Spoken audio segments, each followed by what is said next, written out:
Bismillahirrahmanirrahim. Alhamdulillahi Rabbil Alamin. Wassalatu wassalamu ala ashrafil anbiya'i wal mursalin. Wa ashhadu an la ilaha illallah wahdahu la sharika lah. Wa ashhadu anna Muhammadan abduhu wa rasuluh.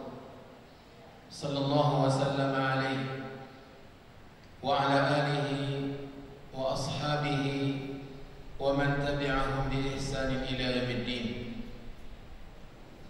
Allahumma la ilma lana illa ma 'allamtana wa 'allimna ma yanfa'una wa zidna 'ilma innaka antal 'alimul hakim. Allahumma ati nufusana taqwaha wa zakkiha anta khairu man zakkaha anta waliyuha maulaha. Ibu-ibu kaum muslimat, akhawati al-mu'minat, rahimani wa rahimakumullahu jami'an. Assalamualaikum warahmatullahi wabarakatuh.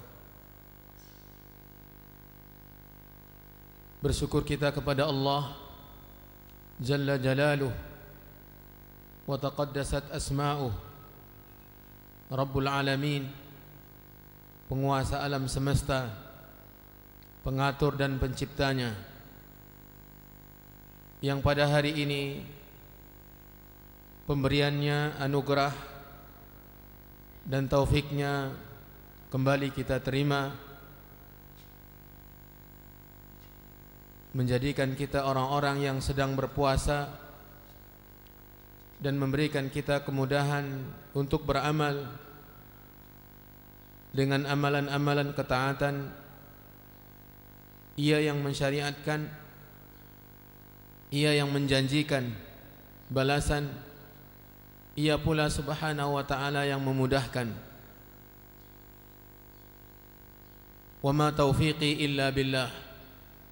Tidaklah taufik yang kita terima kecuali karena Allah. Falhamdulillahi awalan wa akhirah. Segala puji tentunya hanya milik Allah, di awal dan di akhir. Apa yang kita usahakan, hari ini kita berada pada hari yang ke-18 dari bulan Ramadan.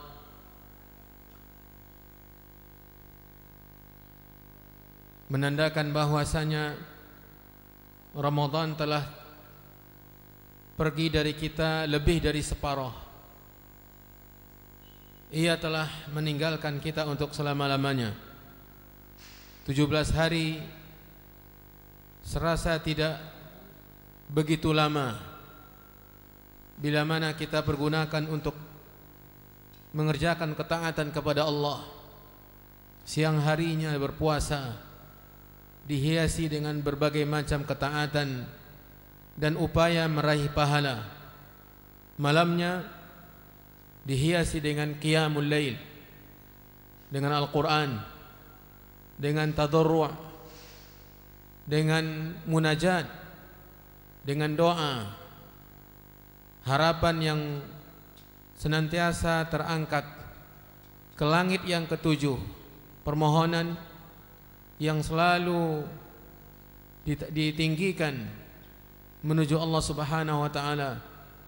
Semoga Allah Subhanahu wa ta'ala menjadikan kita semua orang-orang yang senantiasa diterima oleh Allah amalan-amalannya. Karena amalan yang diterima adalah taufik. Ibadah yang makbulah adalah nikmat terbesar yang diraih oleh seorang muslim atau muslimah. Sehingga Nabi kita Muhammad sallallahu alaihi wasallam setiap hari di waktu paginya senantiasa berdoa kepada Allah Subhanahu wa taala, Allahumma inni as'aluka ilman nafi'an wa rizqan tayyiban wa amalan mutaqabbala. Allahumma ya Allah, sesungguhnya saya memohon kepadamu ya Allah ilmu yang bermanfaat, amalan yang makbul atau rezeki yang halal, rezeki yang baik dan halal, serta amalan yang menjadi amalan yang makbul, yang diterima oleh Allah Subhanahu wa taala. Amalan kita bila diterima oleh Allah, ibu-ibu yang dirahmati oleh Allah, maka dia adalah anugerah terbesar yang telah kita capai. Karena tidak ada gunanya bila mana kita banyak beramal namun tidak diterima oleh Allah. Dan kita khawatir kita termasuk pada firman Allah Subhanahu wa taala di akhir surat Al-Kahf, "Qul hal nunabbi'ukum bil akhsarina a'mala alladzina dhalla sa'yuhum fil hayatid dunya wa hum yahsabun annahum yuhsinuna sun'a." Katakan, hai Muhammad, maukah kalian aku beritahukan tentang orang yang paling merugi amalannya? Bil akhsarina amala. Siapa mereka? Alladzina dhalla sa'yuhum fil hayatid dunya, yaitu orang-orang yang sia-sia usaha, amalan, perbuatan mereka di dalam kehidupan dunia.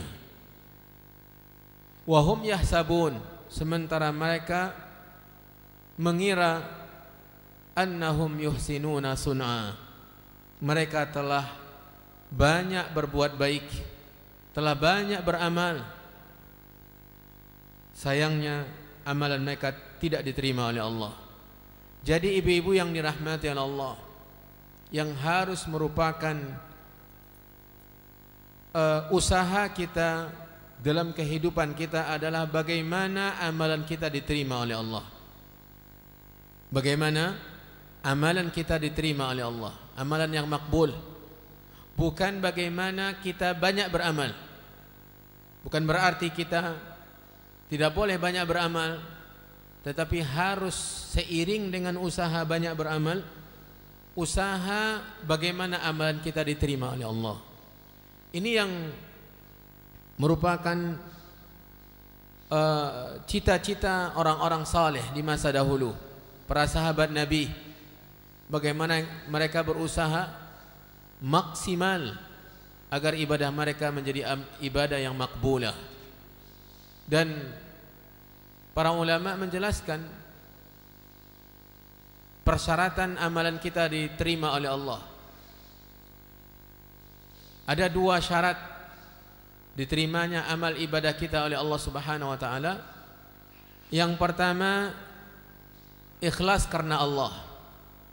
Ikhlas ketika kita beribadah, mengharapkan hanya pahala dari Allah, mengharapkan balasan hanya dari Allah Subhanahu wa taala.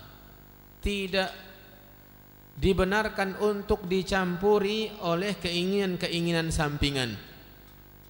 Allah Subhanahu wa taala tidak sudi bila mana kita dalam beribadah, di samping kita berharap pahala dari Allah, kita juga mengharapkan balasan dari selainnya. Ini dengan tegas dinyatakan oleh Allah Subhanahu wa taala dalam sebuah hadis qudsi yang diriwayatkan oleh Nabi sallallahu alaihi wasallam darinya. Allah Subhanahu wa taala berfirman, "Ana aghnas syuraka'i 'anil syirki." Ana, kata Allah, aghnas syuraka'i 'anil syirki. Saya adalah sekutu yang paling tidak membutuhkan persekutuan. Bukan berarti Allah menyetujui adanya persekutuan yang dilakukan oleh hambanya, tetapi Allah menyatakan fakta bahwasanya manusia banyak yang menyekutukan Allah. Padahal Allah Subhanahu wa taala tidak membutuhkan persekutuan. Lalu Allah Subhanahu wa taala melanjutkan, man amila amalan asyraka fihi ma'iya ghairi taraktuhu wa syirkah. Siapapun yang beramal, tujuan dia beramal adalah menyandingkan saya dengan selain saya, kata Allah. Tujuannya untuk saya dan juga untuk selainnya. Lalu Allah mengatakan taraktuhu wa syirkah. Saya akan tinggalkan dia, atau saya tinggalkan dia beserta amalan yang disekutukannya antara saya dengan selain saya.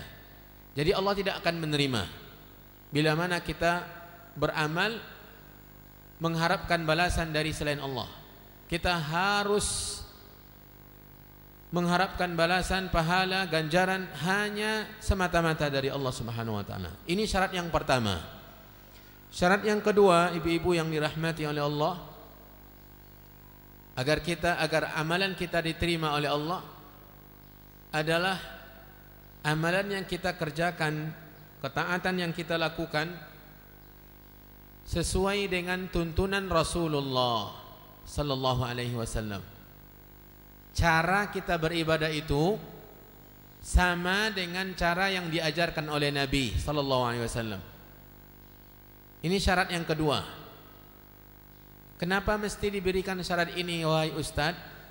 Kenapa tidak sekedar beribadah saja dan kita ikhlas lalu diterima oleh Allah? Ibu-ibu yang dirahmati oleh Allah, Nabi kita diangkat sebagai seorang nabi oleh Allah, diangkat sebagai seorang rasul oleh Allah. Tugasnya adalah untuk mengajarkan cara beribadah, untuk mengajarkan kepada kita umatnya cara mengibadati Allah sesuai dengan yang diingini oleh Allah. Itu tugas Nabi. Maka tidak ada ibadah yang keluar dari tuntunan Allah. Tidak ada ibadah yang akan diterima oleh Allah yang keluar dari tuntunan Rasulullah SAW. Untuk kedua persyaratan ini ada dalil-dalilnya. Syarat yang pertama tentu banyak dalam Al-Quran, dalam Sunnah Nabi SAW menjelaskan tentang pentingnya ikhlas, berharap beribadah hanya kepada Allah, berharap pahala hanya dari Allah. Banyak dalilnya dari Al-Quran dan Sunnah. Di antaranya firman Allah Subhanahu wa taala dalam surat Al-Bayyinah, "Wa ma umiru illa liya'budullaha mukhlishina lahuddin." Tidaklah mereka diperintah kecuali untuk beribadah kepada Allah dengan ikhlas, mengikhlaskan agama. Jadi ikhlas itu perintah Allah. Kemudian juga sekaligus sebelumnya syarat dalil tentang syarat yang kedua mesti sesuai dengan tuntunan Nabi ibadah kita. Hadis Nabi SAW yang diriwayatkan oleh Imam Bukhari dan Muslim dari Aisyah Ummul Mukminin. Dari Aisyah Ummul Mukminin, "Man ahdatha fi amrina hadza ma laysa minhu fahuwa raddun." Siapa yang mengada-adakan dalam urusan agama sesuatu yang bukan dari agama, maka ditolak oleh Allah, tidak diterima oleh Allah. Kemudian dalam riwayat Imam Muslim, "Man amila amalan laisa alaihi amruna fahuwa raddun." Barang siapa yang beramal satu amalan, ketaatan, taqarrub kepada Allah, ibadah yang keluar dari tuntunan kami, kata Nabi, maka dia ditolak oleh Allah. Kata Nabi SAW dalam hadis yang sahih ini. Ini syarat yang kedua. Kemudian gabungan dari dua syarat ini banyak lagi dari Al-Quran. Seperti firman Allah di akhir surah Al-Kahfi. Di akhir surah Al-Kahfi, "Faman kana yarju liqa'a rabbih falyamal amalan salihan wa la yusyrik bi ibadati rabbih ahada." Barang siapa yang berharap berjumpa dengan Allah, perjumpaan yang diingininya, yang disukai dan dicintainya, maka hendaklah dia beramal dengan amal saleh, yaitu sesuai dengan tuntunan Nabi. Wala yusyrik bi ibadati rabbih ahada, dan dia tidak menyekutukan Allah dalam beribadah, berharap balasan dari selain Allah Subhanahu wa taala. Bisa saja pujian, sanjungan dari orang terhadap dia ketika beribadah. Ini dalil yang menggabungkan dua syarat tersebut. Ibu-ibu yang dirahmati oleh Allah Subhanahu wa taala serta kaum muslimin yang hadir di masjid ini, yang semoga juga dirahmati oleh Allah Subhanahu wa taala, maka merupakan taufik dari Allah kita diberi kemudahan oleh Allah untuk beribadah. Salah satunya adalah menghadiri atau mengadakan majelis ta'lim ini. Ini termasuk ibadah yang dimuliakan oleh Allah. Belajar agama, mempelajari agama Allah Subhanahu wa taala. Dan juga di waktu yang mulia, di bulan Ramadan, di tempat yang mulia, maka kita harus menyadari bahwasanya betapa besar pemberian dan anugerah taufik dari Allah kepada kita saat ini. Ibu-ibu kaum muslimat dan kaum muslimin yang dirahmati oleh Allah Subhanahu wa taala, kita memohon, berdoa kepada Allah Subhanahu wa taala, meminta agar Ia memberikan kita kesempatan untuk melengkapi puasa kita di bulan ini sampai penghujung, dan semoga kita diberi juga kemudahan untuk tetap berada di atas jalan ketaatan, memperbanyak ibadah dan amal saleh, terutama di bulan Ramadan yang tersisa, karena yang tersisa tidak lebih rendah derajatnya dari yang telah pergi. Justru 10 terakhir Ramadan yang akan kita nanti atau yang sedang kita nanti kedatangannya, ini adalah hari-hari yang termulia. 10 terakhir Ramadan, malam-malamnya adalah malam-malam termulia selama 1 tahun.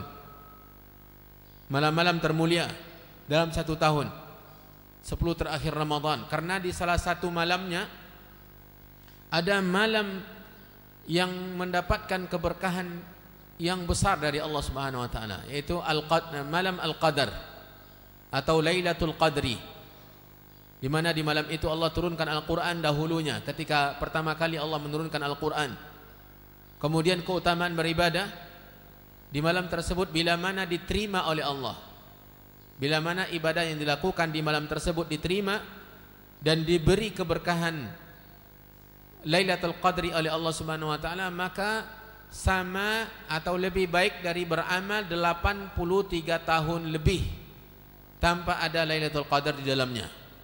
Umur kita belum sampai ke sana, tetapi kita telah meraih keutamaan beribadah sepanjang 83 tahun lebih tersebut yang tidak ada Lailatul Qadrinya. Ibu-ibu kaum muslimin, kaum muslimat, dan bapak-bapak kaum muslimin yang dirahmati oleh Allah Subhanahu wa taala, maka mari senantiasa kita berharap setelah kita berusaha untuk agar amalan ibadah kita diterima, dijadikan amalan yang makbul oleh Allah Subhanahu wa taala. Itu pembukaan dari kajian kita. Sementara materi kita di pagi hari ini adalah lanjutan dari pembahasan kita di pertemuan yang sebelum ini, yaitu Al-Quran mengupas tentang wanita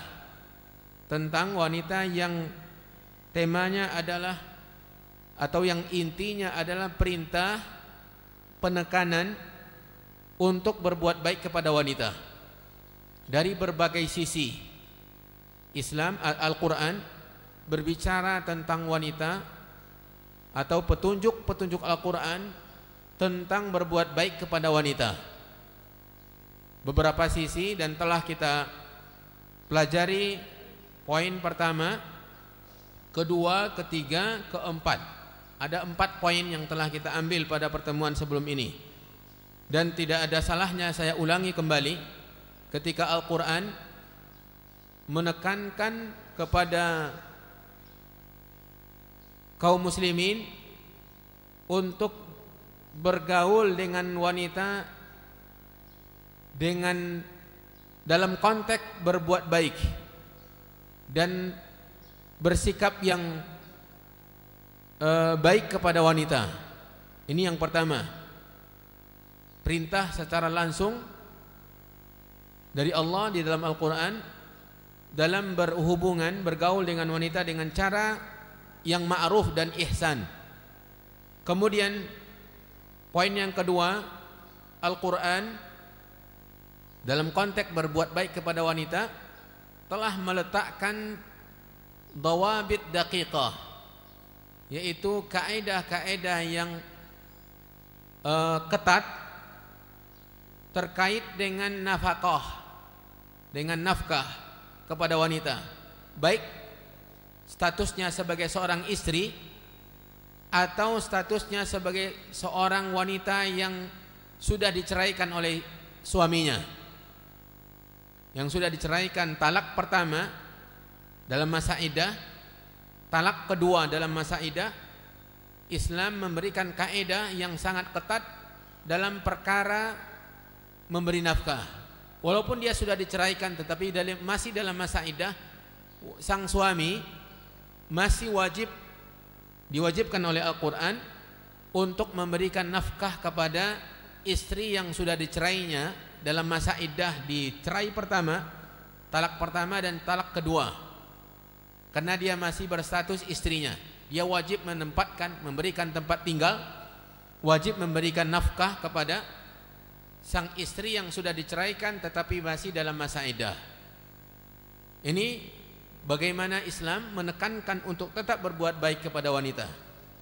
Kemudian poin yang ketiga yang juga telah kita pelajari, Islam mewajibkan kepada suami untuk menyerahkan mahar yang telah ia tetapkan ketika akad. Bila mana sang suami ketika melamar, ketika akad menetapkan mahar, maka mahar yang sudah ditetapkannya itu wajib ia serahkan kepada wanita. Tidak benar dia mengambilnya walau sedikit. Tidak boleh dia memanfaatkan mahar tersebut walau sedikit pun, karena itu hak dari istrinya dan wajib ia serahkan, baik itu secara langsung ataupun dalam bentuk hutang. Jadi dia masih dalam keadaan berhutang bila mana mahar yang ia tetapkan itu belum diserahkannya kepada istrinya. Lihat bagaimana Islam menjaga hak seorang wanita, kecuali bila mana wanita itu rela untuk menyerahkan sebagian maharnya kepada suaminya.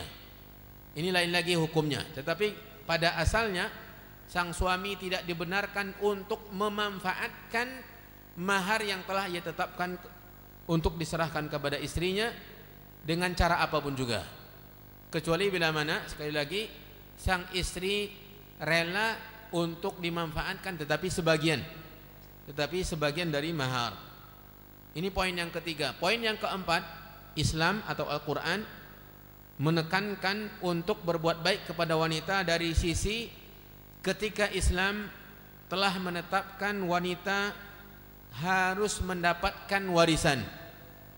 Islam telah menetapkan bahagian-bahagian di mana wanita mesti mendapatkan warisan, baik dia sebagai seorang anak, sebagai seorang saudara, saudari, seorang istri, seorang ibu, dia diberikan haknya dari harta warisan. Ini menunjukkan bahwasanya Islam juga memikirkan hal ini, menekankan umatnya untuk tetap berbuat baik kepada wanita dari harta yang sudah ditinggal mati oleh pemilik-pemiliknya. Maka wanita dari keluarganya, istri, anak, saudari dan ibu mendapatkan bahagiannya dari harta warisan tersebut. Ini juga telah kita baca dan telah kita nukilkan dalil-dalil yang dari Al-Quran, contoh-contohnya. Kemudian mari kita lanjutkan poin yang baru, perintah Al-Quran untuk berbuat baik kepada wanita, yaitu kata penulis poin yang kelima ini, hadzara min adlil mar'ati awit tadyiqi 'alaiha awir ruju'i fi syai'in min sadaqiha. Islam memperingatkan laki-laki siapapun juga untuk mempersempit atau mempersulit wanita menikah, baik itu statusnya sebagai seorang perawan atau sebagai seorang janda. Tidak dibenarkan oleh Islam untuk mempersulit, mempersempit. Ini asalnya kepada janda. Di masa jahiliyah, janda mati, itu si janda ini dikuasai oleh keluarga laki-laki. Ia tidak dibenarkan menikah kecuali bila mana mereka mengizinkan. Padahal kalau ada orang yang datang untuk melamarnya, maka dia berhak untuk menikah. Tetapi keluarga laki-laki ini, keluarga suaminya mempertahankan, tidak dibenarkan menikah sampai dia selesai mengurus anak yang ditinggalkan oleh keluarga mereka. Ini masa jahiliyah, sehingga diharamkan oleh Islam. Bagaimana Islam memberikan kedudukan yang mulia, menjanjikan penjagaan yang sempurna kepada seorang wanita. Kemudian juga mempersempit urusan mereka. Mempersempit urusan mereka. Kan wanita. Wanita sifat ciptaan Allah pada dirinya adalah lemah. Lemah. Artinya lebih ini kekurangan dibandingkan dengan laki-laki. Memiliki sifat lemah karena memang ini sifat istimewa yang dimiliki oleh wanita. Sifat kewanitaan yang lemah lembut, ini yang harus dijaga oleh seorang wanita. Wanita kalau tampilannya kekar, maka dia bukan wanita, bukan sifat wanita. Wanita yang menjaga penampilan kekar, berotot seperti halnya laki-laki, maka itu bukan wanita. Wanita itu ditetapkan oleh Allah memiliki sifat lemah. Kelemahannya itu sisi kelebihannya. Bila mana disandingkan dengan laki-laki yang harus kekar, harus kuat, sebagaimana yang ditetapkan oleh Allah dalam Al-Quran, Ar-rijalu qawwamuna 'alan nisa bima faddalallahu ba'dahum 'ala ba'din wa bima anfaqu min amwalihim. Wanita laki-laki ditetapkan oleh Allah sebagai pengayom, penjaga wanita, pemimpin, karena memang dari kekekaran tubuhnya. Makanya laki-laki yang bersifat kewanitaan ini juga keluar dari sunnatullah. Allah menetapkan laki-laki itu kuat dibandingkan dengan jenis laki-laki kuat dibandingkan dengan jenis wanita. Bukan berarti tidak ada wanita yang kuat. Ada pejuang-pejuang muslim, kekuatan mereka yang pada tubuh mereka yang lemah, yang gemulai, itu kekuatan iman, seperti yang diceritakan tentang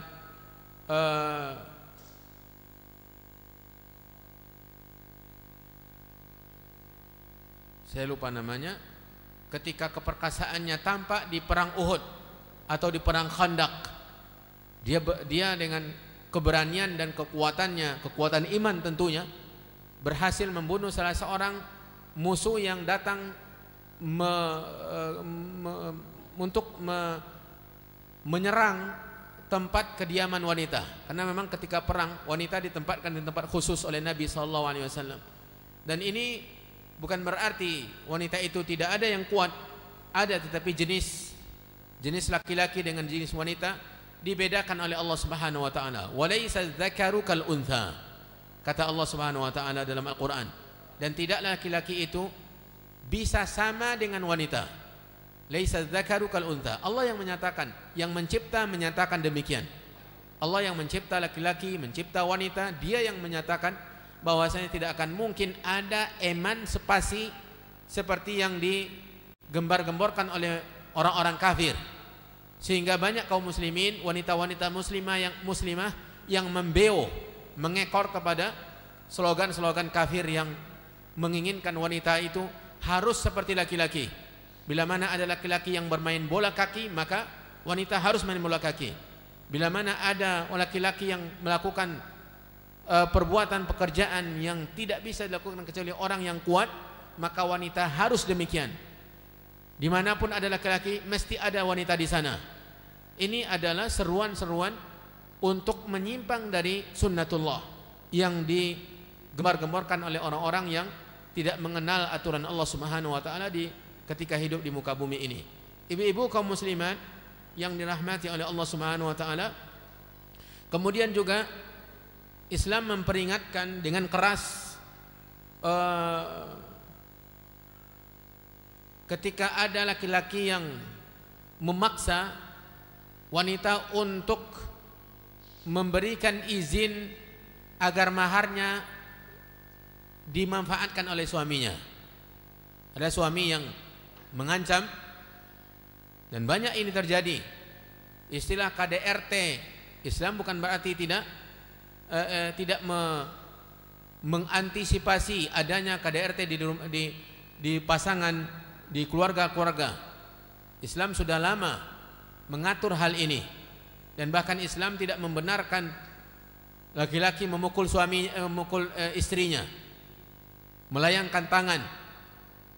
Dan Islam mengatakan sebagaimana yang disabdakan oleh Nabi SAW, khairukum li ahlihi, sebaik-baik kalian adalah kepada laki-laki ini, kepada para laki-laki, para suami, sebaik-baik kalian wahai para suami adalah suami yang paling baik kepada istrinya.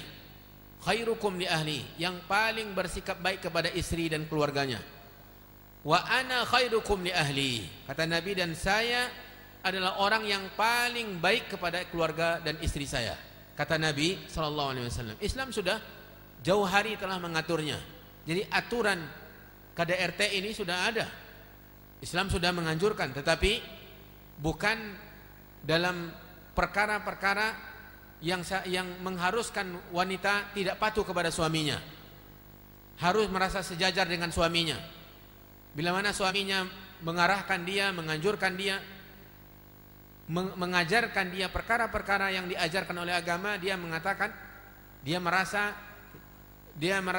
direndahkan, dia tidak pantas untuk diarahkan. Apalagi kalau pendapatannya sama atau bahkan lebih dari suaminya, dia merasa lebih tinggi. Islam tidak membenarkan terjadinya sikap seperti ini pada seorang istri. Makanya istri diwajibkan untuk patuh kepada suami. Dan bahkan banyak penyebab-penyebab wanita masuk ke neraka, yaitu ketika dia tidak patuh kepada suaminya. Jadi ibu-ibu yang dirahmati oleh Allah, di satu sisi sang suami ditekankan oleh Islam untuk berbuat baik kepada istrinya, mengarahkan dia kepada arahan-arahan agama, membimbingnya untuk menuju surga Allah Subhanahu wa taala. Persis dengan apa yang diungkapkan oleh Nabi kepada seorang wanita yang dikira Nabi belum menikah. Makanya dia mengatakan, adzatu ba'lin anti, apakah engkau seorang yang sudah punya suami? Maka dia menjawab, sudah. Maka Nabi bertanya, bagaimana sikapmu kepada suamimu? Lalu dia mengatakan, saya alhamdulillah sudah bersikap baik. Tetapi Nabi tetap mengajarkannya, memberikan pesan penting kepada wanita yang sudah berbakti kepada suaminya dengan mengatakan, fa inna zaujaki fa innahu naruki wa jannatuki, sesungguhnya suamimu bisa menjadi penyebab engkau ke surga dan bisa menjadi penyebab engkau terjerumus masuk ke neraka Allah Subhanahu wa taala. Ibu-ibu kaum muslimat yang dirahmati Allah, kemudian dalam poin yang kelima ini penulis mencontohkan dalil Al-Qur'an tentang perkara tadi dalam surat An-Nisa ayat 19 sampai 21 tentang peringatan Islam kepada sang suami, kepada wali-wali wanita, kepada keluarga laki-laki, kepada keluarga suami seorang wanita yang sudah meninggal, diperingatkan oleh Islam dengan peringatan yang keras melalui Al-Quran surat An-Nisa dari menyempitkan mereka untuk bisa menikah lagi, untuk melakukan apa yang dibolehkan dalam agama, atau memperingatkan mereka dari memaksa wanita untuk mengizinkan agar suaminya memanfaatkan sebagian dari maharnya. Surat An-Nisa ayat 19 sampai 21. Allah Subhanahu wa taala berfirman, saya nanti tidak akan menguraikan panjang lebar tentang ayat ini, tetapi saya berharap ibu-ibu kembali kepada terjemahan. Allah Subhanahu wa taala berfirman, "Ya ayyuhalladzina amanu la yahillu lakum an tarithun nisaa karha."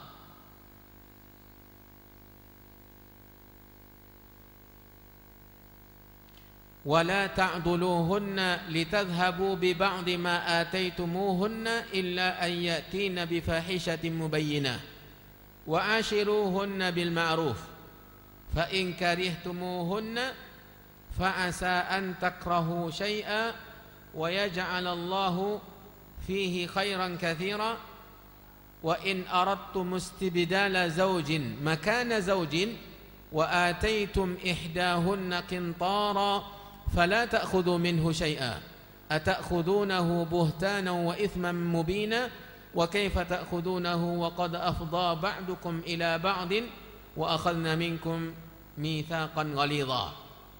Allah Subhanahu wa taala berfirman yang artinya, hai orang-orang yang beriman, tidak halal bagi kamu mempusakai wanita dengan jalan paksa. Mempusakai wanita dengan jalan paksa. Dan janganlah kamu menyusahkan mereka karena hendak mengambil kembali sebagian dari apa yang telah kamu berikan kepadanya, yaitu mahar. Terkecuali bila mereka melakukan pekerjaan keji yang nyata. Dan bergaullah dengan mereka secara patut. Kemudian bila kamu tidak menyukai mereka, maka bersabarlah, karena mungkin kamu tidak menyukai sesuatu padahal Allah menjadikan padanya kebaikan yang banyak. Ayat 20. Dan jika kamu ingin mengganti istrimu dengan istri yang lain, sedang kamu telah memberikan kepada seseorang di antara mereka harta yang banyak, maka janganlah kamu mengambil kembali daripadanya barang sedikit pun. Apakah kamu akan mengambilnya kembali dengan jalan tuduhan yang dusta dan dengan menanggung dosa yang nyata? Ini ayat yang ke-20. Yang ke-21, bagaimana kamu akan mengambilnya kembali padahal sebahagian kamu telah bergaul bercampur dengan yang lain sebagai suami istri, dan mereka istri-istrimu telah mengambil dari kamu perjanjian yang kuat. Lihat bagaimana Islam menekankan dengan tegas untuk berbuat curang ketika seseorang ingin mengambil kembali hartanya, maharnya. Dia menuduh istrinya buat serong, menuduh istrinya selingkuh, kemudian dia ceraikan, dan dia mengambil kembali maharnya padahal dia sudah menggauli istrinya. Ini yang ditekankan oleh agama kepada para suami, agar jangan sampai menzalimi istri-istri mereka. Itu contoh petunjuk Al-Quran yang membahas tentang peringatan jangan sampai kita berbuat zalim dalam masalah pemberian kepada istri-istri kita. Ini poin yang kelima, ibu-ibu yang dirahmati Allah. Poin yang keenam,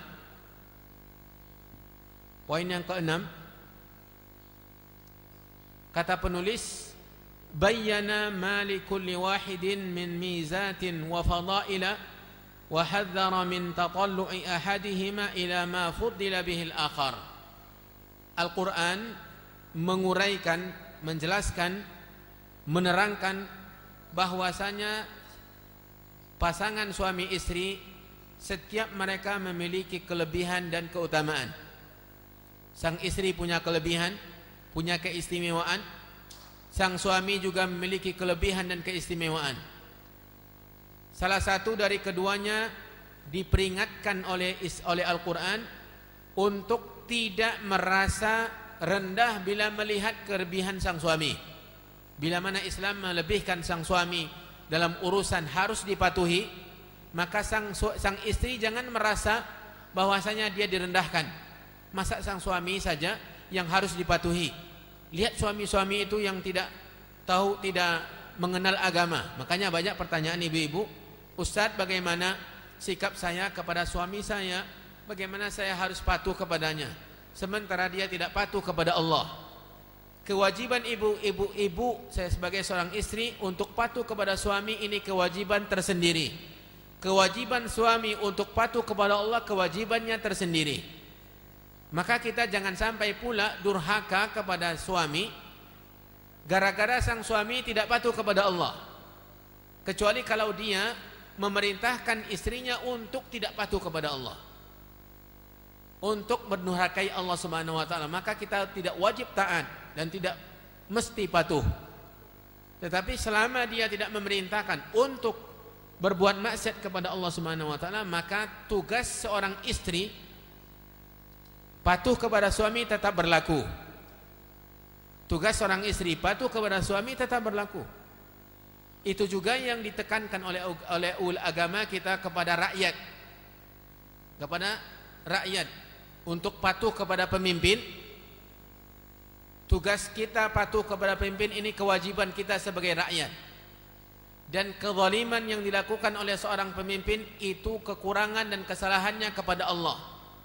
Kezalimannya tidak membuat kita harus memberontak kepadanya atau tidak patuh kepada mereka. Sama halnya dengan seorang istri dengan suaminya. Ibu-ibu yang dirahmati oleh Allah Subhanahu wa taala, ini telah diingatkan oleh Islam agar jangan sang suami melihat kelebihan istri yang harus disikapi dengan baik terus, harus berlemah lembut dengan mereka, merasa dihinakan oleh agama. Masa saya harus berbuat baik kepada istri terus dan disuruh saya mencari nafkah sementara dia tidak. Disuruh saya untuk mengarahkannya kepada agama sementara dia tidak. Jangan dilihat sisi-sisi kelebihan salah satu dari kedua-dua pasangan suami istri. Lakukan tugas masing-masing, lakukan kewajiban masing-masing, dan jangan kerjanya hanya menuntut hak. Ini yang membuat ketimpangan terjadi. Kalau suami hanya menuntut haknya tetapi dia tidak memikirkan kewajibannya, sang istri hanya menuntut haknya tetapi tidak memperhatikan kewajibannya, akan membuat biduk rumah tangga akan tenggelam di samudra yang luas. Ini yang membuat terjadinya jumlah perceraian yang banyak. Kenapa? Karena semuanya menuntut hak, melihat atau menginginkan kesempurnaan pasangannya. Seorang istri menginginkan suaminya harus sempurna, harus tidak ada kesalahan. Begitu juga sebaliknya, sang suami menginginkan istrinya harus sempurna.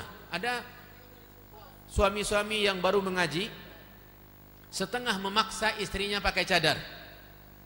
Dia ingin istrinya menjadi seorang bidadari, bersikap seperti bidadari. Ibadahnya harus hafal Al-Quran, seperti seorang pemuda yang meminta seorang ustadz untuk mencarikan pasangannya. Ustadz, tolong carikan pasangan saya, calon istri saya, dan ini persyaratannya. Persyaratannya 1 buku tulis. Isinya di antaranya ini, badannya kulitnya putih, tingginya semampai, hafal Al-Quran, pekerjaannya dokter, dan seterusnya. Lalu ustadz ini dengan sedikit ketus mengatakan, ini yang kamu inginkan adalah bidadari di surga. Inilah ketimpangan yang terjadi dan banyaknya problem di rumah tangga ketika salah satu dari pasangan atau kedua-duanya menginginkan lebih dari pasangannya. Sang istri menginginkan suaminya memberi nafkah. Dia harus belanja setiap bulannya jumlahnya besar. Harus beli emas, gonta-ganti emas setiap bulannya. Sang suami menginginkan istrinya demikian pula. Maka tidak akan menjanjikan keharmonisan kehidupan dalam sebuah rumah tangga. Ibu-ibu yang dirahmati oleh Allah Subhanahu wa taala, maka Islam menjelaskan dengan gamblang bahwasanya salah satu dari kedua pasangan adalah pasangan suami istri, jangan sampai melihat hanya pada kelebihan atau kelebihan-kelebihan yang diberikan oleh Islam pada suami atau pada pasangannya. Lihatlah kewajiban yang ditetapkan atau dibebankan oleh Islam kepada kita. Sang suami apa kewajibannya? Ia harus perankan dengan baik dan jangan menuntut banyak. Sang istri pun demikian. Bila mana tidak menuntut banyak dan menerima kekurangan, maka akan terjadi kesempurnaan yang hakiki di sebuah rumah tangga. Ibu-ibu yang dirahmati oleh Allah Subhanahu wa taala, surah An-Nisa ayat 32. Surah An-Nisa ayat 32 sebagai contoh yang dijelaskan oleh penulis tentang poin yang ke-6 tadi. Allah Subhanahu wa taala berfirman, ولا تتمنوا ما فضل الله به بعضكم على بعض للرجال نصيب مما اكتسبوا وللنساء نصيب مما اكتسبن واسألوا الله من فضله إن الله كان بكل شيء عليما. Surat An-Nisa ayat 32. Allah Subhanahu wa taala menjelaskan kepada pasangan suami istri, baik itu suami ataupun istri, aturan yang ada dalam ayat ini.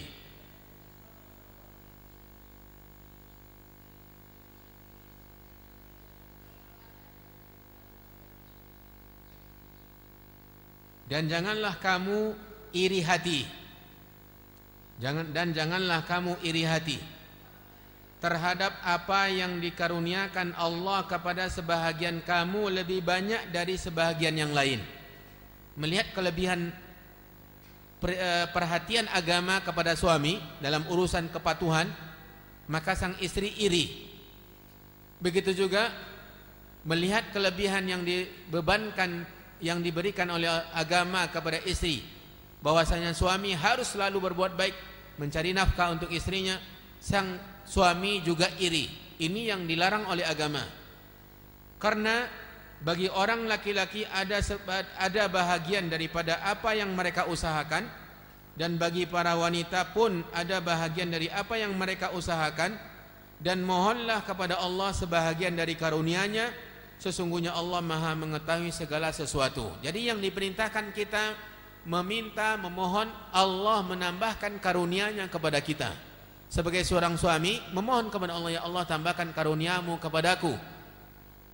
Dan sebagai seorang istri memohon kepada Allah untuk agar Allah menambahkan karunia-Nya kepada dia sebagai seorang istri. Ini yang ditekankan atau yang ditegaskan oleh agama. Dan jangan sampai kita merasa iri pada kelebihan-kelebihan perintah-perintah agama pada salah satu pasangan dalam rumah tangga.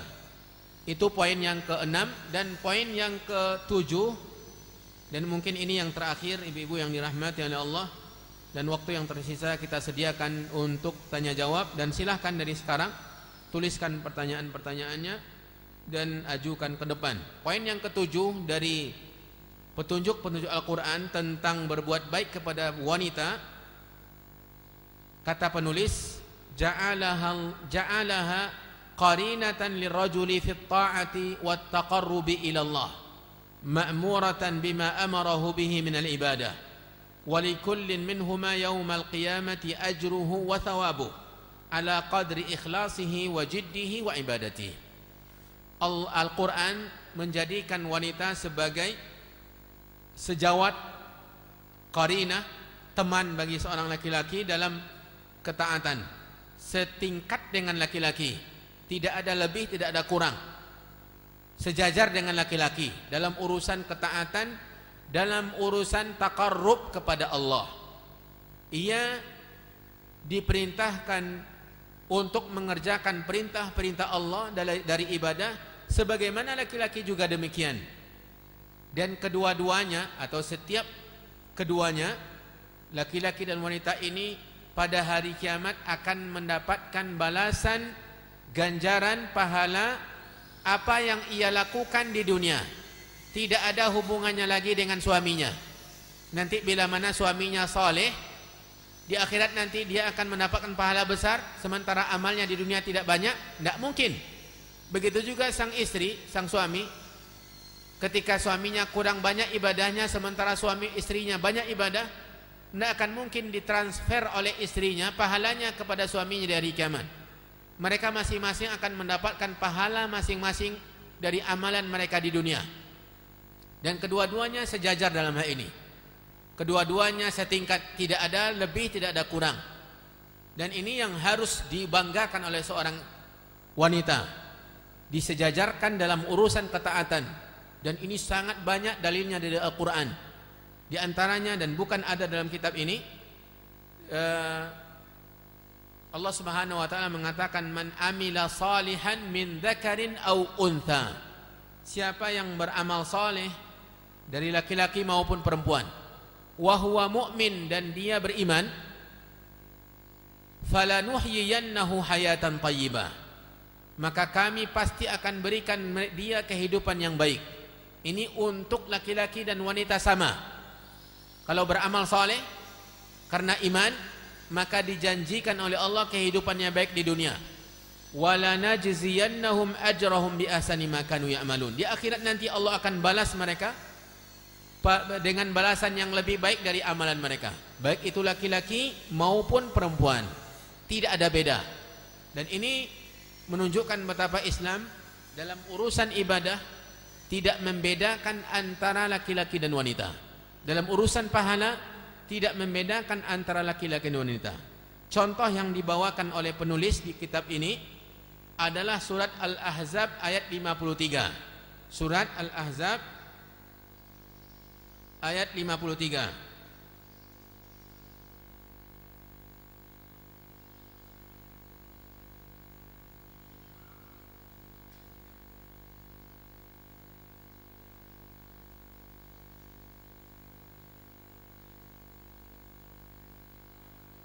Allah Subhanahu wa taala berfirman, innal muslimina wal muslimat wal mu'minina wal mu'minat wal qanitina wal qanitat was sadiqina was sadiqat was sabirina was sabirat wal khashiina wal khashiat والمتصدقين والمتصدقات والصائمين والصائمات والحافظين فروجهم والحافظات والذاكرين الله كثيرا والذاكرات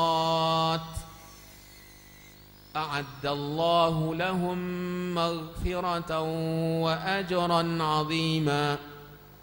Ini menunjukkan bahwasanya sejajar antara laki-laki dan wanita.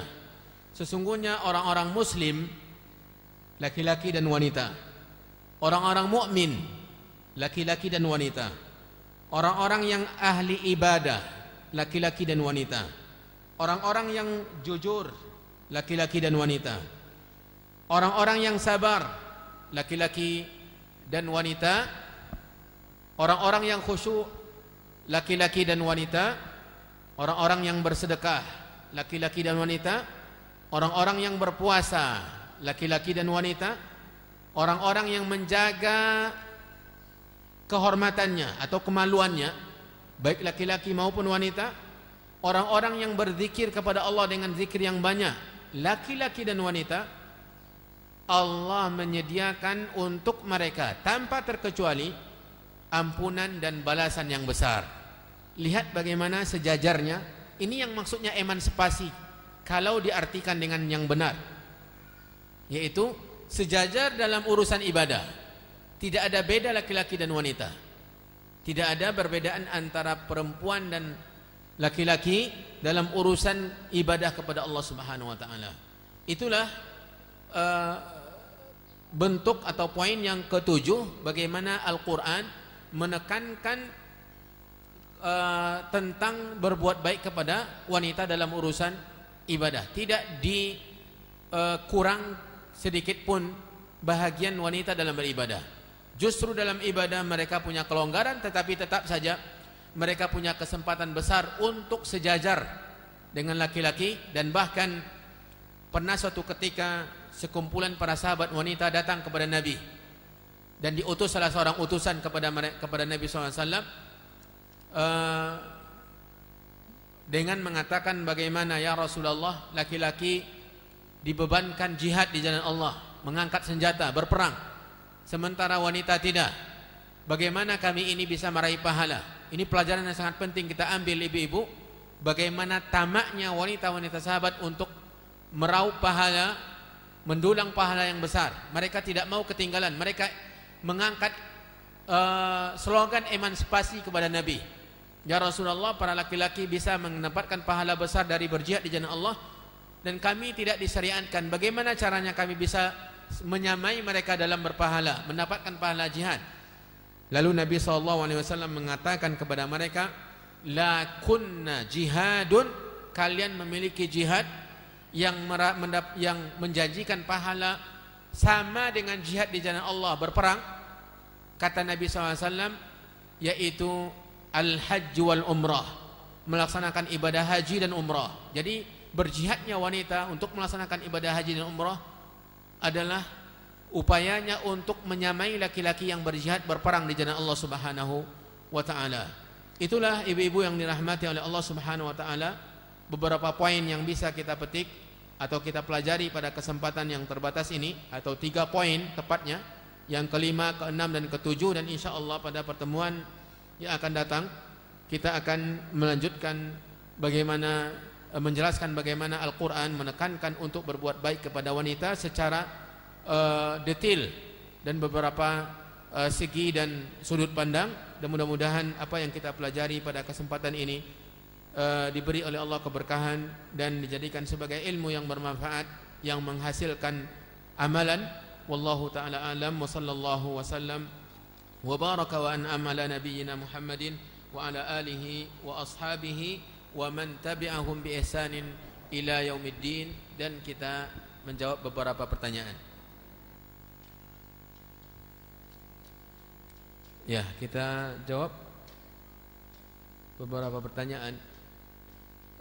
Yang pertama, assalamualaikum. Waalaikumsalam warahmatullahi. Ustaz, apakah Rasulullah mengajak anak dan istrinya 10 hari terakhir Ramadan melaksanakan salat tarawih di masjid? Nabi SAW tarawihnya tidak di masjid. Nabi SAW ketika di zamannya tarawihnya tidak di masjid, di rumahnya. Tetapi Nabi SAW tetap membangunkan keluarganya, istri dan anak-anaknya, untuk menghidupkan 10 terakhir Ramadan, sebagaimana yang diungkapkan oleh Aisyah Ummul Mukminin dalam hadis yang sahih, anna Nabi sallallahu alaihi wasallam idza dakhala al-ashr al-awakhir min Ramadan shadda mi'zarah wa ahya lailah wa ayqadha ahlah. Nabi sallallahu alaihi wasallam bila mana masuk 10 terakhir Ramadan, dia mengencangkan ikatan sarungnya, maksudnya meninggalkan hubungan badan dengan istrinya, kemudian menghidupkan malam-malamnya dan membangunkan keluarganya. Yaitu mereka beribadah masing-masing tentunya, tetapi Nabi SAW seperti yang saya sampaikan tadi, salat tarawihnya atau salat malamnya di rumah, kecuali beberapa malam pada sebuah kejadian sehingga diikuti oleh sebagian para sahabatnya. Dan ini dalil disyariatkannya salat berjamaah tarawih di masjid, dibolehkannya dan bahkan disunahkan salat tarawih berjamaah di masjid bersama kaum muslimin. Tetapi Nabi SAW tidak bersama-sama dengan istri dan keluarganya melaksanakan salat tarawih di masjid, namun beliau tetap membangunkan dan mengikut sertakan mereka untuk mencari bersama-sama Lailatul Qadri. Wallahu ta'ala alam. Assalamualaikum. Waalaikumsalam warahmatullahi. Apakah doa setelah azan, setelah berbuka dan berwudu, kita mengangkat tangan? Mengangkat tangan dalam berdoa termasuk adab berdoa. Mengangkat tangan dalam berdoa termasuk adab berdoa, dan bahkan dia sebagai salah satu faktor dikabulkannya doa kita oleh Allah. Salah satu penyebab dikabulkan doa kita oleh Allah Subhanahu wa taala. Hanya saja ibu-ibu yang dirahmati oleh Allah, ada kalanya Nabi SAW berdoa dalam kondisi dan keadaan tertentu, tetapi ketika dia berdoa tidak mengangkat tangan, maka sunnahnya saat itu kita tidak mengangkat tangan. Persis dengan pertanyaan ini, ketika setelah azan, Nabi SAW mengajarkan berdoa setelah azan. Di samping mengajarkan orang yang mendengarkan azan untuk mengikuti apa yang diucapkan oleh muazin, kemudian terakhirnya bersolawat dan berdoa. Dan doa yang diajarkan oleh Nabi SAW, Allahumma rabba hadhihi da'wati tammah. Tetapi Nabi SAW ketika melakukannya tidak mengangkat tangan, dan ketika mengajarkannya juga tidak mengajarkan para sahabatnya untuk mengangkat tangan. Dalam hal ini sunnahnya tidak mengangkat tangan. Begitu juga halnya ketika berbuka puasa, maksudnya membaca doa dhahaba adh-dhama'u wa batallatil uruqu wa thabatal ajru insyaallah. Ini tidak ada tuntunan yang kita dapatkan bahwasanya Nabi SAW mengangkat tangan. Tetapi ada doa yang kedua, yaitu doa sebelum berbuka, seperti yang dijelaskan oleh Nabi SAW, lis-shaimi farhatani, atau lis-shaimi inda fitrihi da'watun la turad. Orang yang berpuasa ketika hendak berbuka memiliki doa yang tidak ditolak oleh Allah. Berarti di antara waktu yang mustajab.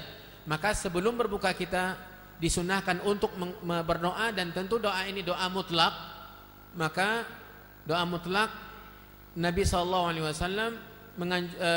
dari penjelasan hadis Nabi SAW, maka dianjurkan untuk mengangkat tangan. Kita disuruh berdoa, maka dalam kondisi itu doa sebelum berbuka kita mengangkat tangan.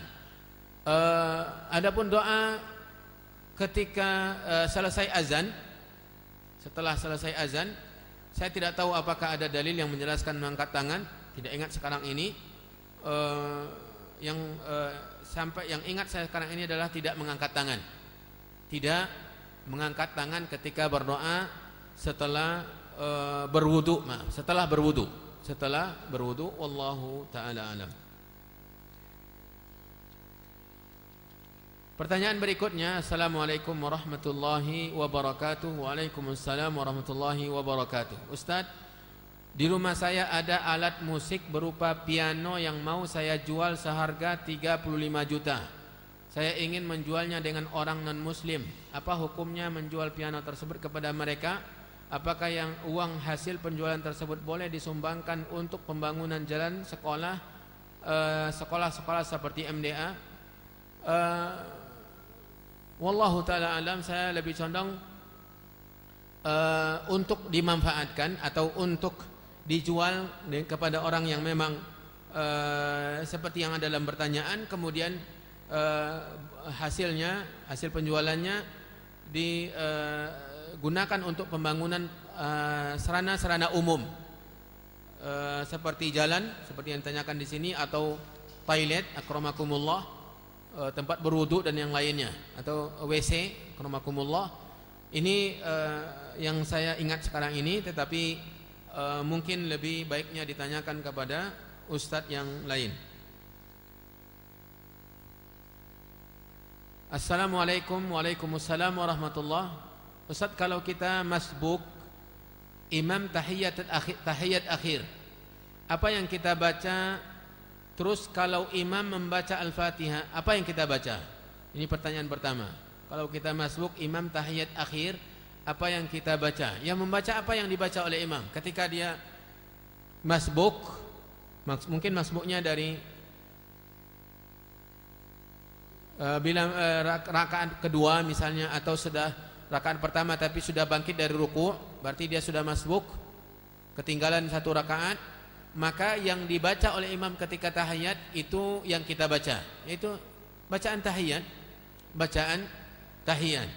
Baik itu kita masbuknya pada rakaat kedua, ketiga, keempat, yaitu rakaat terakhir bagi salat yang 4 rakaat. Ketika imam tahiyat akhir, yang kita baca apa yang dibaca oleh imam, wallahu taala alam. Terus kalau imam membaca Al-Fatihah dan lainnya di dalam salat, apakah kita ikut membaca di dalam hati atau mendengarkan saja bacaan imam? Membaca itu perbuatan lisan. Membaca dalam urusan ibadah itu adalah perbuatan lisan. Perintah-perintah membaca dalam Al-Quran, dalam hadis Nabi SAW ini lebih condong kepada bacaan atau amalan lisan.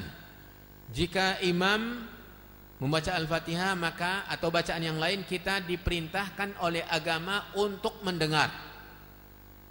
Wajib makmum mendengar bacaan imam, baik itu membaca Al-Fatihah atau membacaan ayat-ayat lain. membaca ayat-ayat lain. Sang makmum wajib mendengar.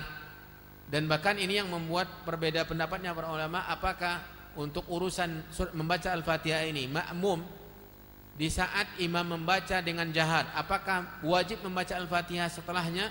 Ini diperbedakan atau diperselisihkan oleh para ulama. Dan saya lebih condong kepada tidak mesti membaca. Tidak mesti membaca Al-Fatihah. Maka tidak dibenarkan untuk mengiringi bacaan imam dengan hati. Pertama, karena membaca itu adalah amalan lisan. Yang kedua, kita diperintahkan untuk mendengar bacaan imam, bukan untuk mengikuti bacaan imam, tetapi untuk mendengar. Wallahu ta'ala alam.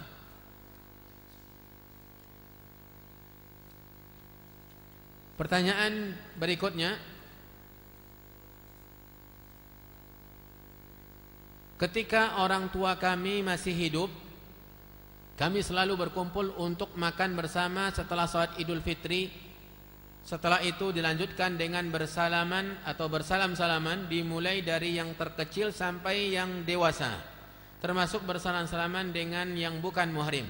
Sekarang setelah orang tua kami tiada, acara ini diteruskan oleh kakak kami, sementara kalau saya tidak hadir, mereka semua marah kepada saya. Dan acaranya itu ditutup dengan doa bersama. Apa yang harus saya lakukan? Hadir, tapi jangan salam-salaman kepada yang bukan mahram. Ya, hadir, ikut sama-sama makan bersama, dan berdoalah sendiri-sendiri walaupun mereka berdoa bersama. Berdoa, mendoakan kebaikan untuk keluarga agar mereka mendapat hidayah, berjalan di atas tuntunan Rasulullah SAW, mengenal, dibukakan oleh Allah pintu hati mereka untuk bisa mengenal apa yang diingini oleh Allah dari mereka. Jangan sampai tidak hadir, karena ketidakhadiran ini memberikan nilai negatif dan memberikan kesan yang tidak baik. Dan hadirnya kita memberikan kesan yang baik, dan juga di situ ada unsur silaturahim. Tetapi jangan ikut serta dalam hal-hal yang bertentangan dengan tuntunan agama. Wabillahi taufiq.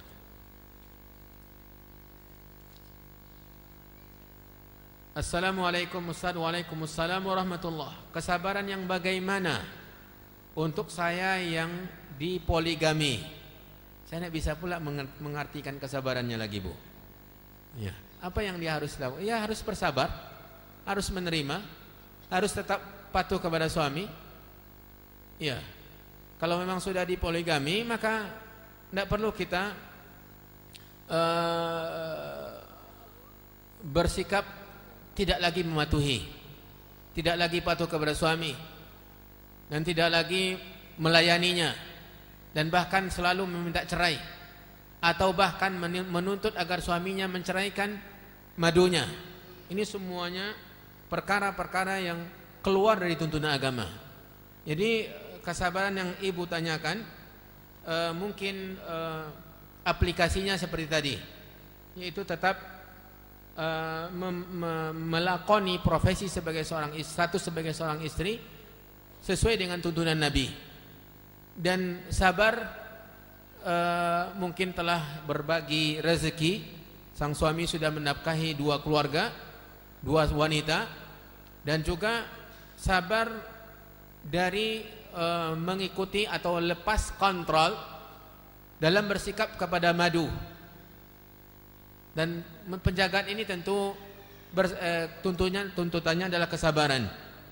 Memang terkadang bisa saja over, terkadang bisa saja lepas kontrol, dan ini bukan dituntut bukan terjadi pada orang-orang biasa, terjadi pada istri-istri Nabi. Dan bahkan Aisyah Ummul Mukminin seringkali merasa cemburu dan sangat cemburu kepada Khadijah yang tidak pernah dilihatnya dan tidak pernah bertemu dengannya, tetapi Nabi SAW selalu menyebut-nyebutnya dan bahkan berbuat baik kepada kerabat-kerabatnya, teman-teman dekatnya. Ia sengaja menyembelih kambing dan dibagikan kepada teman-teman dekat Khadijah radhiyallahu taala anha. Aisyah menyatakan bahwasanya saya tidak pernah cemburu sebesar cemburu saya kepada si tua itu. Ia mengatakan si tua karena istri Nabi yang tua, menikahnya pun lebih tua dari Nabi SAW. Dan Aisyah radhiyallahu taala anha pernah memecahkan mangkok hasil milik madunya ketika salah satu dari madunya meminta budaknya mengantarkan makanan ke rumah Aisyah. Di situ ada Nabi. Dia ambil mangkoknya kemudian dilemparkannya pecah. Dan itu saja yang terjadi. Dan ini memang sifat manusiawi. Bukan berarti kita biasa saja. Dan saya merasa mungkin merasa heran bila mana ada orang-orang yang sudah berpoligami kemudian menyatakan pernyataan-pernyataan kami damai-damai saja. Ini di luar sifat manusiawi. Dan bahkan kami seakan saudara. Istri Nabi saja seperti itu, bagaimana dengan selainnya? Mungkin pertengkaran bisa saja terjadi, tetapi bagaimana Nabi sebagai kepala rumah tangga mengaturnya? Bagaimana mencari jalan keluar? Bagaimana menenangkan? Ini konsekuensi bagi laki-laki yang berpoligami. Wallahu ta'ala alam. Maka saya berharap ibu tetap sabar, berharap pahala dari kesabaran kepada Allah Subhanahu wa taala. Pertanyaan berikutnya. Assalamualaikum waalaikumsalam warahmatullah. Maaf sedikit melenceng. Saya mempunyai kerabat dari ibu saya yang sangat mempercayai dukun dan memiliki jimat taring harimau yang dianggapnya mampu meluluhkan hati orang lain kalau dia berbicara. Mampu meluluhkan hati orang lain kalau dia berbicara. Kerabat ibu saya itu tinggal bersebelahan di rumah ibu saya yang ada di kampung. Yang saya ingin tanyakan, bagaimana hukumnya bermuamalah dengan orang fasik dan apa yang harus saya dan keluarga lakukan karena dinasihati tidak mempan. Saya berharap agar dia terlepas dari perbuatan syirik. Ya, jangan sebatas harapan dan nasihat bukan hanya 1-2 kali. Nasihat terkadang dilakukan dengan jalur yang lain, dengan berbuat baik, memberikan hadiah, memberikan kebaikan, memberikan hal-hal yang menyenangkannya, dijalin hubungan dekat dengan dia terlebih dahulu, kemudian mulailah masuk sedikit-sedikit mengajak dia bertukar pikiran dan perkara-perkara yang mendekat kemudian mendekat kepada poin yang kita inginkan. Dan terus bukan hanya 1-2 kali, prosesnya sangat panjang. Dan kita bukan sekedar untuk melakukan aksi saja, tetapi kita berharap pahala dari setiap nasihat kita yang kita sampaikan kepadanya. Setiap nasihat kita terukir sejumlah kata yang kita keluarkan kepadanya, terukir sejumlah itu pula harapan kita kepada Allah untuk memberikannya hidayah melalui kita. La ayyahdiyallahu bika rajulan wahidan khairun laka min humurin ni'am. Kata Nabi, min humur na'am. Kata Nabi SAW kepada Ali bin Abi Thalib, bila mana Allah menunjukkan, memberi hidayah kepada seorang saja di tanganmu, maka itu lebih baik daripada harta yang paling berharga yang dimiliki oleh manusia. Saat itu adalah unta merah, unta bunting.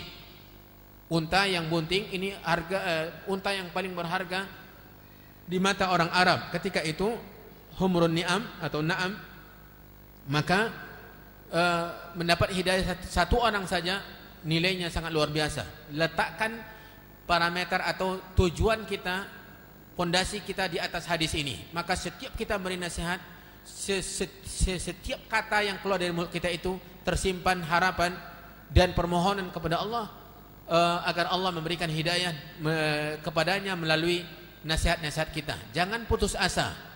Jangan sampai putus asa. Jangan sampai mengatakan kalaulah lidah saya ini pohon maka dia sudah berdaun. Ini tidak ada ungkapan dalam berdakwah, tidak ada kamusnya dalam dakwah. Tidak ada kamusnya dalam berdakwah. Terus sampaikan nasihat, terus berbuat baik, jalin hubungan silaturahim terus. Kalau pulang ke rumah bawa hadiah khusus untuknya, pakaian, baju, perlengkapan duniawi, sehingga dia merasa dia diperhatikan, kita perhatikan. Dan mulai hadiahkan kita kitab agama tentang sholat yang harus kita perhatikan, tauhid, cinta kepada Allah, cinta kepada Nabi SAW, kitab-kitab atau ceramah-ceramah agama yang berkenaan dengan demikian. Dan jangan lupa berdoa. Jangan lupa berdoa kepada Allah agar Allah memberinya hidayah. Wallahu ta'ala alam. Saya berencana kajian kita ini 1 jam saja, tetapi lewat juga.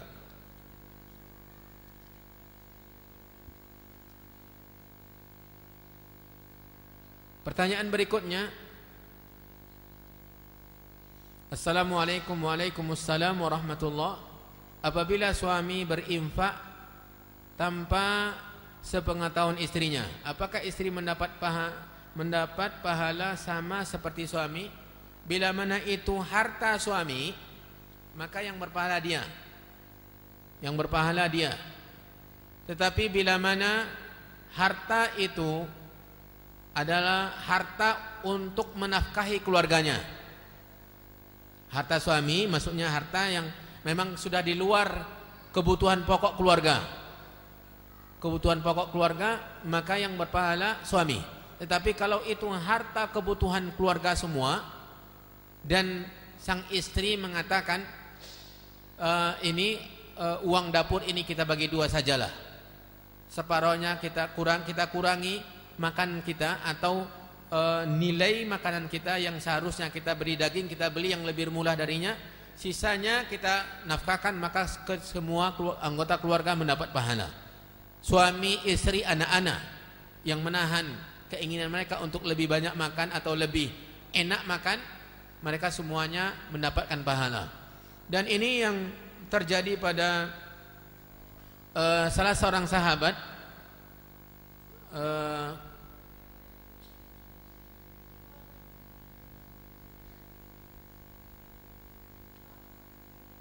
Ibnu Al-Jamuh kalau saya tidak salah, atau Sa'id Ibnu Amr Al-Jamuh, ketika dia mendapatkan pemberian dari Khalifah Umar bin Khattab, sahabat ini dia mengatakan innalillah, dia beristirja seakan-akan ditimpa oleh musibah.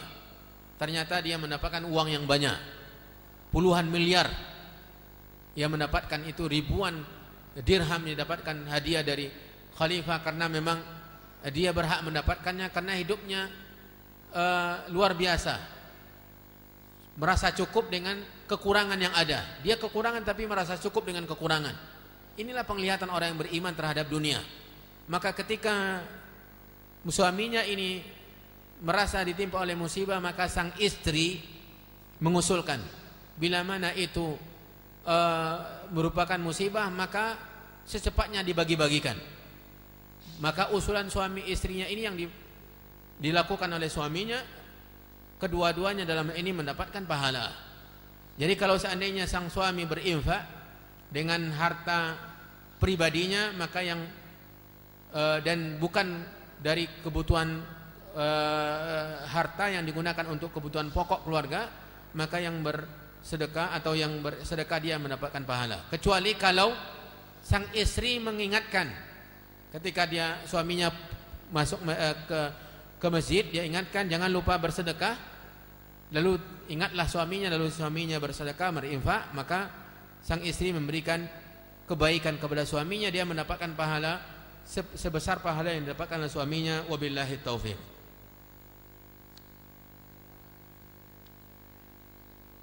Pertanyaan berikutnya, saya punya emas, apa ini? Emas padu. Saya punya emas padu, benar itu? Emas perhiasan US dollar, ringgit Malaysia, euro, subhanallah, semua mata uang. Ya. Barakallahu pada harta yang dimiliki tersebut. Semua ini saya tanya ke toko berapa saya jual. Emas dalam ukuran gramnya berapa, dan mata uang yang lain, $1 dan per dolarnya, per $1, dan ini saya total dalam rupiah. Lalu saya keluarkan 2,5% dari jumlah. Apa boleh seperti itu Pak Ustaz? Karena ada teman bilang kalau emas mesti dikeluarkan emas juga, dan kalau seperti ini kan susah potongnya Pak Ustaz. Ya, emas itu mata uang. Bila mana dia punya emas sudah sampai nisabnya, baik itu dalam bentuk padu atau perhiasan, dan dia wajib menunaikan zakatnya, yaitu zakat emas. Dan dia juga punya uang dolar yang mungkin tidak sampai nisab, begitu juga ringgit Malaysia atau euro, maka dia dinilai dengan emas, digabungkan dengan emas. Karena semuanya mata uang, kecuali kalau uang itu didapatkannya dari usaha dagang, maka perhitungannya perhitungan dagang, walaupun nisabnya sama dengan nisab emas, tapi penghitungannya penghitungan dagang, hasil perdagangan. Tapi kalau itu uang simpanan, hasil pekerjaan, dan bukan di luar kebutuhan pokok, uang dolarnya, ringgitnya, euronya, maka digabungkan nilai emas tadi dengan nilai uang, kemudian dikeluarkan, dan tentu sudah pasti sampai nisab dengan nisab emas, maka dikeluarkan 2,5% dari semuanya. Dan apa yang ibu lakukan itu sudah benar. Apa yang ibu lakukan itu sudah benar. Wallahu ta'ala alam.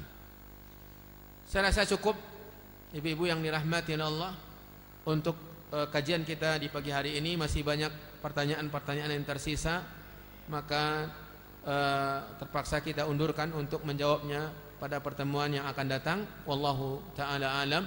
Kita berdoa semoga Allah subhanahu wa ta'ala menerima amal ibadah kita, menjadikan kita orang-orang yang senantiasa mendapatkan kemudahan untuk beribadah. Wallahu ta'ala alam. Wa sallallahu wa sallam wa baraka wa an'am ala nabiyyina Muhammadin wa ala alihi wa ashabihi wa man tabi'ahum bi ihsanin ila yaumiddin. Subhanakallahumma wa bihamdika asyhadu an la ilaha illa anta astaghfiruka wa atubu ilaik. Wassalamu alaikum warahmatullahi wabarakatuh.